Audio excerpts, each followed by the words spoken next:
पाङ्ग्रे हाम्रो टोलमा यसले एउटा इतिहास बोकेको छ।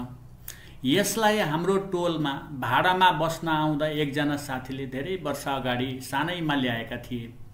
उनीहरू हाम्रो टोल छोडेर जाँदा यसलाई लिएर गएनन्। पाङ्ग्रे जवानीमा सुन्दर, आकर्षक र फुर्तिलो थियो। यो निकै रिसा पनि थियो। कसैले जिस्काइदियो भने डरलाग्दो सङ्केत गर्थ्यो। हामी सबै डराउँथ्यौँ पाङ्ग्रेसँग। त्यति बेलादेखि अहिलेसम्म यसले हाम्रो टोलको रखवाला गरिरहेको छ। अहिले हाम्रो टोलले नै यसलाई खाना खुवाइरहेका छौँ।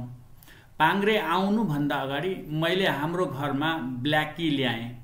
ब्ल्याकीसँग पाङ्ग्रेको झगडा हुन्थ्यो। ब्ल्याकी हेर्दा खाइलाग्दो भए पनि पाङ्ग्रेलाई कहिल्यै जितेन। ब्ल्याकी अहिले मरिसक्यो, तर पाङ्ग्रे घाम, पानी, जाडो, गर्मी सहेर होला अहिलेसम्म स्वास्थ्य नै छ। अहिले पाङ्ग्रे बुढो भइसकेको छ, प्राय सुतिरहन्छ। हाम्रा टोलका सबैले यसलाई माया गर्छौँ।